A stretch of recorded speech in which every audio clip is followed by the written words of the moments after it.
College football is back, baby. UNLV getting it done against Idaho State in week 0, but it was far from perfect. Will the Rebels have us sweating each week? What's the culture under new head coach Dan Mullen? We're breaking it all down. Sin City Beat starts right now.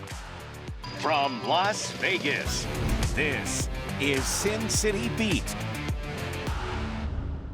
Hello and welcome to Sin City Beat, the show that dissects the Vegas sports world through the eyes and ears of the storytellers leading the charge. On today's panel, we have Fox 5 sports reporter Paloma Villacana in the building and Ray Brewer from the Las Vegas Sun. Always good to see you, sir. And Lady Rebels TV and radio announcer Wyatt Tomczyk. Welcome in, you guys. Football is officially back. Now, after months of anticipating, the UNLV Rebels made their season debut at Allegiant Stadium against the Idaho State Bengals in week 0. It was a true tale of two halves, with the Rebels rallying and staging the second half comeback, just squeaking by with that 38-31 win. The Rebels were the favorites to win this one by a landslide, and that certainly was not the case. Ray, we'll start with you. Was Idaho State just a sleeper that we weren't anticipating, or is there an area of concern here with the Rebels? So there's obviously some concern. The defense looked really bad. There was some people wide open in the middle of the field. I'm like, I could have caught that and scored a touchdown. So I think the good news is that in football, you're judged from week 1 to week 2. What kind of improvements can you make? And there's a lot of tangible film that you could look at and say, okay, hey, blocking on the offensive line. Calandra got killed a few times. Got straight paths to the quarterback. Blown coverages on defense. Kicking game. So a lot to fix. Fortunately, though, they did get the win. So we're not talking Southern Utah, Northern Arizona, Howard like years past. So some things to improve on. But yeah, the defense is you can't give up 555 yards. No, absolutely not. And Paloma, I know you spoke with Dan Mullen after the game. He had said he's giving the team until maybe week 3 to figure it out. Kind of what was the overall message you were getting from him from what he saw in that week 0 game? Yeah, he remained really positive. He's a very positive guy, but definitely a lot to work on, not only on defense, but all 3 phases of the game. Special teams, 0 for 2 in field goals. That really hurt him. But hey, playing both quarterbacks, I mean, this is something new we're seeing this season with UNLV. And Dan Mullen says he has designed specific plays for each quarterback. And after his press conference, he says they're still trying to figure things out on who the starter is. Right. But there's potential we could see both guys play at Sam Houston on Friday night, which is interesting. So he likes Alex Orji's size, 245, 6'3", transfer from Michigan. Calandra showed off that he can run and throw the ball. We know he has several weapons on the offensive side of the ball, like Ray mentioned. Defense, you got to clean up. You got to tackle better. The secondary looked awful in the first half. Fourth quarter, they did finish strong. So we need to see them put 4 quarters together on Friday night. Paloma, you mentioned that dual quarterback system. Wyatt, if I'm a player out there, that's kind of throwing me off. If I'm in the receiving corps and I know that I'm going to have a different guy throwing to me maybe every other drive, if not, every other play. Do you think that sets this team up for a lot of inconsistency? Do you think this dual quarterback system is the way to go? I guess it all just depends on how much the receivers and the quarterbacks are able to work with each other. Yeah. Obviously in training camp and now throughout practice, it's just building chemistry. But yeah, it's tough. Like maybe Alex Orji throws the ball a little bit harder than Calandra, so it may cause a little dysfunction. But I think the key is that you gotta get it crisp and clean in practice. Right. By how soon do they need to just stick with one quarterback, do you think? So I think the dual thing could work long term, but I think it needs to be clearly defined. Whereas Calandra, you're the guy, you're going to play 80% of the game, but we've got this great weapon in Orji who could throw and run and who appears to be smart with the ball despite that fumble on the goal line. And I think if we frame it to where both of you guys are valuable, we need both of you to get to our goals, and it's great to mix up our look for the defense. So you're not mixing it up on your wide receivers, you're mixing it up on the defense. I think that could be powerful, but it needs to work, and they need to get that ironed out against Sam Houston State, because if you want to get to where you want to go, you got to beat UCLA in 2 weeks. Yeah, absolutely. All right, we are just getting started here on Sin City Beat. When we come back, we're going to continue that quarterback talk. The dual quarterback system can't hold up forever, so who will become QB1, Alex Orji or Anthony Calandria? We're discussing it next. Stick around. You're watching Sin City Beat. Welcome back. All right, the Rebels, we know, are no strangers to quarterback controversy. This season started with unease at the position before the first snap even happened. Days before the game, Dan Mullen announced that both Michigan transfer Alex Orji and Virginia transfer Anthony Calandria would have opportunities against the Bengals, running a dual quarterback system. Calandria did take the majority of snaps in the second half, but it was Orji with the game-winning tutty. Both QBs had their highs and lows, but it seems like Calandria has the slight advantage here. Paloma, is it his job to lose at this point? I know we just talked about how, Dan Mullen wants to go back and forth, but there's got to be a clear number one. I was surprised. I do believe that Anthony Calandria wins this starting job from what I've seen at fall camp.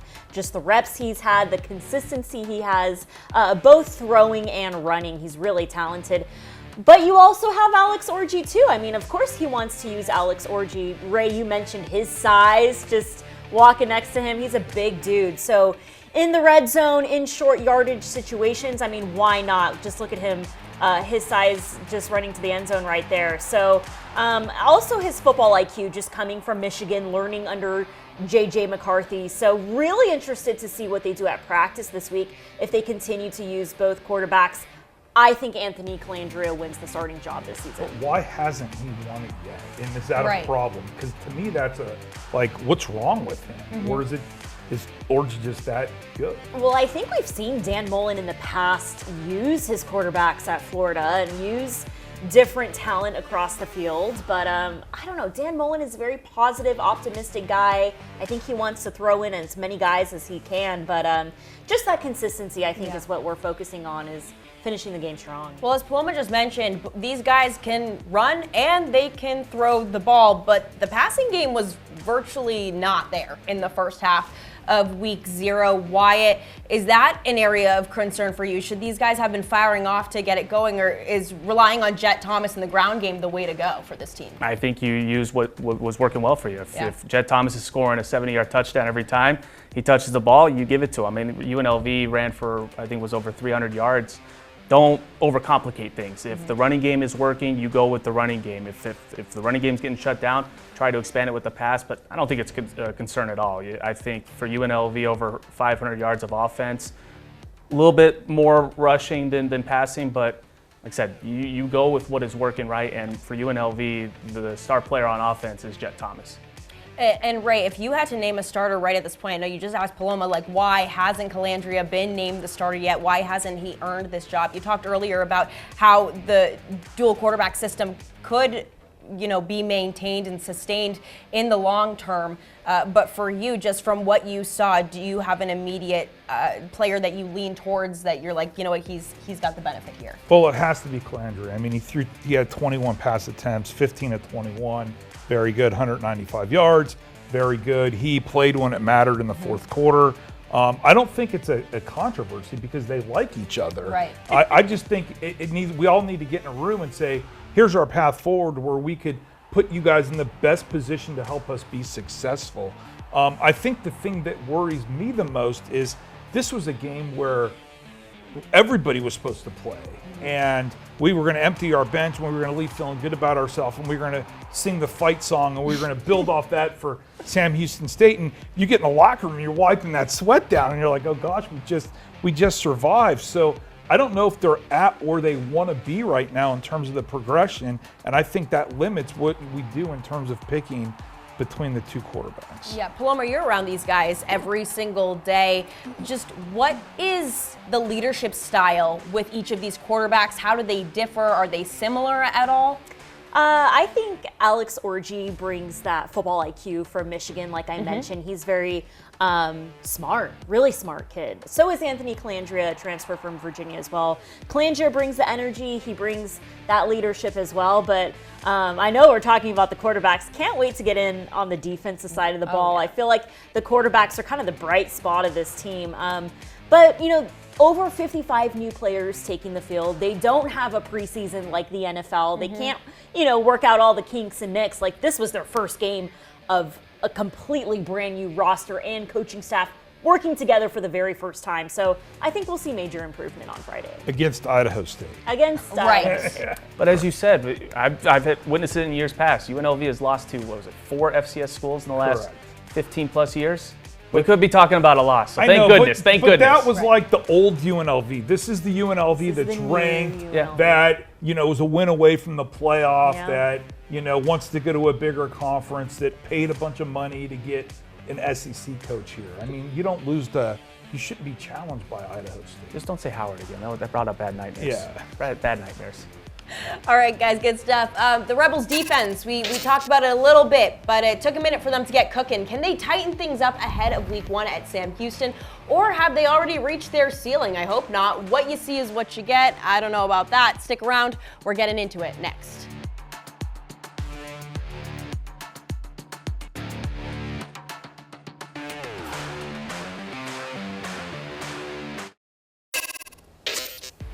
Welcome back. So we've discussed the offensive struggles, the quarterback play. Now it's time to talk some defense. The Bengals were able to slip right by the tackles that first half and fully took advantage of the lack of coverage. The Rebels defense was able to eventually lock in, finishing with 4 interceptions. The second half showed us what they're capable of. Now it's about applying it to all 4 quarters. We heard Dan Mullen talk about how the expectation is to have a well-oiled machine by week 3. So for now, should we just be accepting the fate of this defense? The 4 picks is a highlight, Ray, right? But then there was 555 yards given up by the defense. Yeah, so not only were they 4 picks, they were all very timely to especially in the fourth quarter, to secure the game. So if you're looking for some positive momentum getting into, back into the facility this week, that's one right there. But you just can't overlook how out of place they were on defense. And you went from Barry Odom, who was this defensive-minded coach and had this great defensive scheme, to Dan Mullen, who's an offensive-minded coach and has this great offensive scheme, and you bring his defensive coordinator in, Gunter, and maybe it's just taking longer than we want for his terminology and his everything to get up to speed. Also, you said they brought in 55 new players. 30 some of which were like ACC, SEC power conferences. So they have talent, but they haven't played much. And maybe it is going to take a game or 2 for them to get used to being on the field for 35 snaps instead of 1 snap sporadically or at the end of a blowout game, playing meaningful snaps. That's all, half glass full type of theory, but somewhere you've got to put the tape up and say, hey, you see this guy standing here with nobody next to him? We should probably not let that happen again. Not once Might or be twice. right there. Wide open, look at this. But a million times. Well, the ref almost made it. Better coverage. Yeah, Paloma, I know you talked to Coach Mullen about, you addressed tackling specifically with him. Just what were his overall thoughts there? Not happy. I mean, I think he said he gives them a B-, C+ on tackling out the gate too. It was like, oof, that first half was bad. I mean, it was bad. It was bad. Second half, yes, it got better. Fourth quarter, yes, their defense finished strong. But, Mullen said, throughout fall camp, it's tough to really go 100%, get to the quarterback, not a lot of great tackling through fall camp. But now that they have 1 game under their belt, and hey, Idaho State, their offense was really great too. Got to give a lot of respect to their quarterback as well. But yeah, I mean, I think they'll come out game 2 much better. And we did talk about Paul Gunther, his 20 years in the NFL. I mean, it's new for him to get into this college game and get back to coaching collegiate students. So yeah, I mean, we mentioned the scheme and maybe it's difficult for these guys to all get on one page, but you just can't have 27, 30-yard runs just blow right past you. Everyone on the defense needs to step up. Starters, everyone needs to step up. So looking to see more improvement in week 1. Yeah, absolutely. No, Wyatt, I know we'll get into Sam Houston a little bit next. That's a team that struggled on 3rd down. How much do you think this defense can kind of expose that and take advantage of that? I mean, if you see a team struggling on 3rd down, that's the money down. That's for you to get off the field, and it goes back to you've got to be able to tackle well. any time you see somebody break tackles when you've had them potentially stop for a fourth down is a killer. You got to be able to communicate. You got to be able to cover. I mean, what we saw here against Idaho State, I mean, so many missed tackles, but what really was concerning to me was the inability to stop the pass. And for UNLV, if they get in those situations on third down, you gotta get the stop and get the ball back to the offense, build up that momentum, and especially when you're doing it on the road, you also want to take the crowd out. Yeah. I'm sorry, but it was so inconsistent from all three levels, right? Yeah. I agree. We're watching the tape here, and I was like, they had 0 pass rush, right? I Missed agree. tackles by the linebackers, secondary out of place. It was all 3 levels. Yeah, it was all 3 levels, and I mean, this is the first time I've even thought about the pass rush, but they've got to get more pressure on the quarterback because they made the Idaho State guy look like Joe Montana. Yeah, he looks pretty good out there. And then they got Nico Iamaleava coming into town, Yes. so lots to clean up. They'll have to finish that UCLA game. They've got to be playing at an A+ level, or it could get ugly. It's such a big game for the university. Like everywhere you look, they're trying to get you to go to the game. The billboards. Emails, Yeah. and on your social media. Yeah. They want to get a full crowd to the Allegiant Stadium to say, hey, this is big time football. Make a difference. We're going to beat this Big Ten opponent. Well, they need to play big time if they want to keep facing big time and draw the crowd. All right, thank you guys. Week 0 is in the books. The Rebels now have a short week to get ready for Sam Houston on Friday. Once again, UNLV is the favorite, but after what we saw against Idaho State, an easy win should not just be assumed at this point. Is an upset coming? We'll discuss when we come back.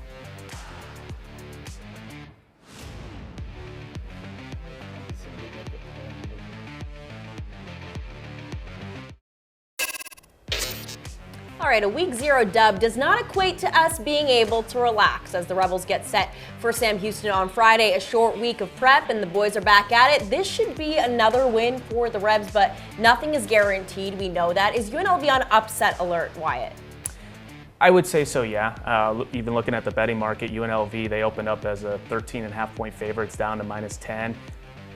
You cannot put up a performance like you did against Idaho State. I wonder why it got down to 10 so fast. I think the total might have went up a little bit because Sam Houston State I think gave up a bunch of yards to Western Kentucky. But yeah, for sure, I think UNLV's got to be concerned a little bit if they put up anything close to the performance that they had against Idaho State. They're going to be in trouble, and especially this is the first game on the road. This is the first game out of your element where you're going to have to adapt, where you have to listen to a road crowd that's going to be in their ear trying to get them off their game. So UNLV, this is, I don't want to use the cliche must win, but to make the playoffs, you want to have a win like this on the road with who's coming up the week after. Well, you mentioned that UCLA right after, and that's what you really need to bear down for. But, Paloma, for this game, what do you really want to see tightened up either from the offensive side or the defensive side? I know total picture, all 3 phases of the game need to be cleaned up, especially when you have UCLA coming to town.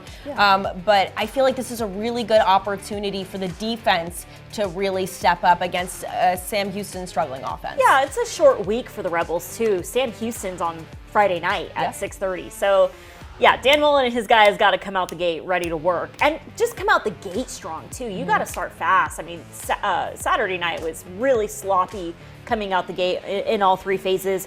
As far as special teams go, I mean, the return game was strong, punting was strong, field goals 0 for 2. That was rough. So in the kicking game, I know Dan Mullen said that position's wide open this week, so we could see another kicker go out there. I know Ramon Villa didn't have a great night. Surprised to not see Caden Costa out there kicking. So definitely cleaning things up on special teams, defense, offensively. We could see both quarterbacks on Friday night. So still trying to figure out kind of the identity of this team as we get set for UCLA back at Allegiant Stadium. That's a huge game. We've all been talking about the emails, the promotions, all of that. So definitely got to get this ship steering in the right direction this week on a short week. Right. What would you like to see as the primer for UCLA, and will you be trying out for kicker? Ooh. So you don't know this about me, but I did win a state championship in soccer. So I did have the ability to Shap Cowboys, here we go. I'm ready to go. So I'm worried about the short week, right? I know when they got the week 0 game because of the Canelo fight, that they actually were happy because then it gave them three bye weeks. But It's a quick flip, and I don't think they thought they would be that bad defensively. So now you've got school starting today, one less day to prepare, going on the road to Texas where there's that humidity that really sucks into you. Right. So even though UNLV has way more talent than Sam Houston State, and even though the sports books, God bless them, had them nearly as a 2-touchdown favorite, UNLV, I think, should just pound the ball, run the ball. You've got the best player on the field in Jet. Give him the rock, and let's get out of Sam Houston with the dub, and then have your coming out party against UCLA in front of your home crowd in September, one night before the NFL starts. Yeah, I love it. Now, Wyatt, obviously Barry Odom and Dan Mullen, very different guys. Do you think that Dan Mullen's vibe, his culture that he's applying to this team is as good as Barry Odom's? They're very different, but do you think it'll be as effective? You look at a guy who's won 10 games at Mississippi State in a season, same thing at Florida. He has had a lot of success in the SEC. Yeah, I think he's fine. I think he's fine. This is a guy, every coach has something that's different and unique about them, how they want to get the message across and how they want the ultimate success of winning. I think Dan Mullen has the right mindset, the right attitude, and he knows how to, I think, rally a team through tough times. All right, quick predictions. Let's go around. Ray, let's start with you. UNLV 17, Sam Houston State 15. Okay. Wow. Paloma. Wow. The under, all right. Okay. I want to see UNLV score a lot of points. So they'll definitely win on Friday night. I don't think it's a close game. Okay. Any score? No? I'm just gonna say that. Wyatt? I'm going to go with 35-28. Jet Thomas has 3 rushing touchdowns, 150 yards. Okay. I'll go 30-27 UNLV. I think the boys get it done, go 2-0, but we will find out on Friday. That will do it for Sin City Beat. Wyatt, Paloma, Ray, Mariah. See you next time.